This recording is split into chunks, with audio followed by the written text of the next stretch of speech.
Hello friends, എല്ലാവർക്കും ഇടുക്കിക്കാരി ചാനലിലേക്ക് വീണ്ടും സ്വാഗതം. ഇന്ന് ഞാൻ തയ്യാറാക്കുന്നത് വളരെ ഹെൽത്തി ആയിട്ടുള്ള ചെറുപയർ ദോശയാണ്.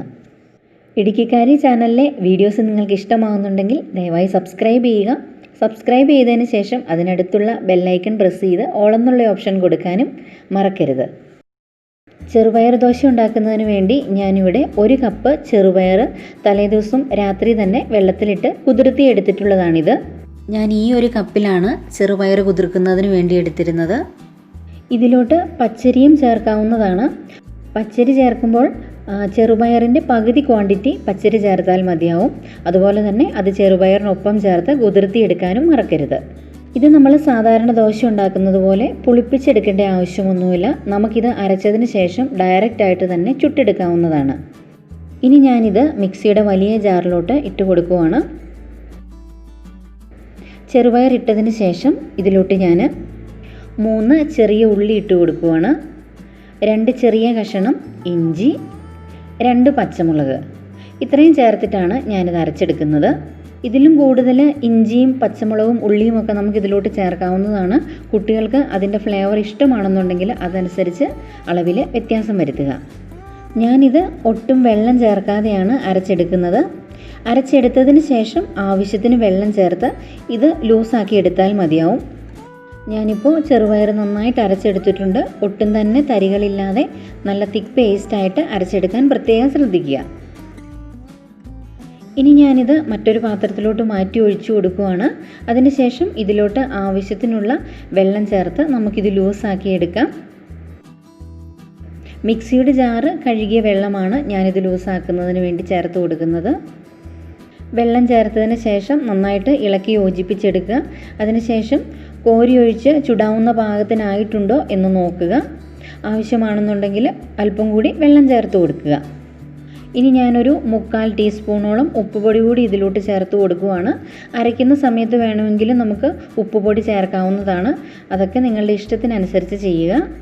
ഇനി നമുക്കിത് പുളിക്കുന്നതിന് വേണ്ടി വെയിറ്റ് ചെയ്യേണ്ട ആവശ്യമൊന്നുമില്ല. ഞാനിത് ആദ്യമേ തന്നെ പറഞ്ഞായിരുന്നു, നമുക്ക് വളരെ പെട്ടെന്ന് തന്നെ ഇത് അരച്ചെടുത്തതിന് ശേഷം ചുട്ടെടുക്കാവുന്നതാണ്. ഇത് ചുട്ടെടുക്കുന്നതിന് വേണ്ടി ഞാനിവിടെ ഒരു പാൻ ചൂടാക്കി എടുത്തിട്ടുണ്ട്. ഇതിപ്പോൾ നോൺ സ്റ്റിക്കിൻ്റെ പാൻ ആയതുകൊണ്ട് ഞാനിതിൽ എണ്ണ തേച്ച് കൊടുക്കുന്നില്ല. ഇനി ഇതിലോട്ട് നമ്മൾ അരച്ച് വെച്ചിരുന്ന ചെറുപയറിൻ്റെ മിക്സ് ഇതുപോലത്തെ ഒരു തവി ഇതിലോട്ടൊഴിച്ച് പരത്തിയെടുക്കുവാണ്.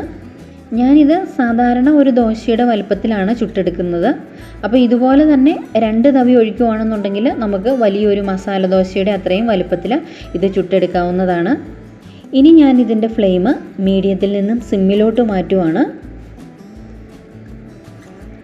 സിമ്മിൽ വച്ചിട്ട് കുറച്ച് നേരം നമ്മൾ വെയിറ്റ് ചെയ്യണം. അങ്ങനെയാണെങ്കിൽ മാത്രമേ ഇത് നന്നായിട്ട് ക്രിസ്പി ആയിട്ട് കിട്ടുകയുള്ളൂ.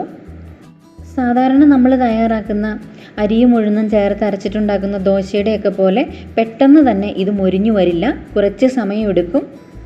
ഞാനിപ്പോൾ ഇവിടെ തയ്യാറാക്കുന്നത് ചെറുപയർ തന്നെ അരച്ചിട്ടുള്ള ദോശയാണല്ലോ. അപ്പോൾ ഇതിൻ്റെ കൂട്ടത്തിൽ അരിയും കൂടി ചേർത്തിട്ടാണ് അരച്ചെടുക്കുന്നതെങ്കിൽ കുറച്ചുകൂടി ഫാസ്റ്റായിട്ട് ഇത് ക്രിസ്പി ആയിട്ട് കിട്ടുന്നതാണ്. അപ്പോൾ താല്പര്യമുള്ളവർക്ക് ഞാൻ ആദ്യമേ പറഞ്ഞതുപോലെ തന്നെ ചെറിയൊരു ക്വാണ്ടിറ്റി അരിയും കൂടെ ഇതിൻ്റെ കൂട്ടത്തിൽ അരച്ച് ചേർക്കാവുന്നതാണ്. ഇനി ഞാൻ ഇതിൻ്റെ ടേസ്റ്റ് കുറച്ചൊന്ന് കൂട്ടുന്നതിന് വേണ്ടി ഇതിലോട്ട് ഞാൻ കുറച്ച് ബട്ടർ ചേർത്ത് കൊടുക്കുവാണ്. ഫ്രോസൺ ബട്ടർ മുറിച്ച് ചേർത്തിട്ടുള്ളതാണിത്. അപ്പോൾ നിങ്ങൾക്ക് ഇതിന് പകരമായിട്ട് എണ്ണ ചേർത്ത് കൊടുക്കാം, അതല്ലെന്നുണ്ടെങ്കിൽ നെയ്യ് ചേർത്ത് കൊടുക്കാം. അപ്പോൾ ഏതാണോ ഇപ്പം വീട്ടിലുള്ളത് അതനുസരിച്ച് നിങ്ങൾ ചേർക്കുക. ഒരു സൈഡ് നന്നായിട്ട് മൊരിഞ്ഞ് അതിൻ്റെ കളറൊക്കെ ചെറുതായിട്ട് മാറി വന്ന് തുടങ്ങിയതിന് ശേഷം മാത്രമേ ഇത് മറിച്ചിട്ട് കൊടുക്കാൻ പാടുള്ളൂ. അത് പ്രത്യേകം ശ്രദ്ധിക്കണം. അങ്ങനെയാണെങ്കിൽ മാത്രമേ ഈ ദോശയ്ക്കും നല്ല ടേസ്റ്റ് കാണുള്ളൂ. 8 മുതൽ 10 മിനിറ്റ് വരെ ഉറപ്പായിട്ടും എടുക്കും ഈ ദോശയുടെ 2 സൈഡും മൊരിഞ്ഞ് നല്ല ക്രിസ്പി ആയിട്ട് കിട്ടാനായിട്ട്. അപ്പോൾ അത്രയും നേരം വെയിറ്റ് ചെയ്യണം. നന്നായിട്ട് മൊരിച്ചെടുക്കാതെ ഈ ദോശ കഴിക്കാനായിട്ട് അത്ര ടേസ്റ്റ് ഇല്ല. അപ്പോൾ നമ്മുടെ ചെറുപയർ ദോശ റെഡിയായി കഴിഞ്ഞു. ഇതിനെ നമുക്ക് മറ്റൊരു പാത്രത്തിലോട്ട് മാറ്റാം. അതിനുശേഷം വീണ്ടും നമുക്ക് ബാക്കിയുള്ള മാവ് കൊണ്ട് ദോശ തയ്യാറാക്കാം. ഈ ദോശയ്ക്ക് കറിയായിട്ട് നമ്മൾ സാധാരണ അരി ഉഴുന്നൊക്കെ അരച്ചിട്ടുണ്ടാക്കുന്ന ദോശയുടെ പോലെ തേങ്ങാ ചട്നിയോ അല്ലെങ്കിൽ ടൊമാറ്റോ ചട്നിയോ ഒക്കെ തയ്യാറാക്കി ഉപയോഗിക്കുക.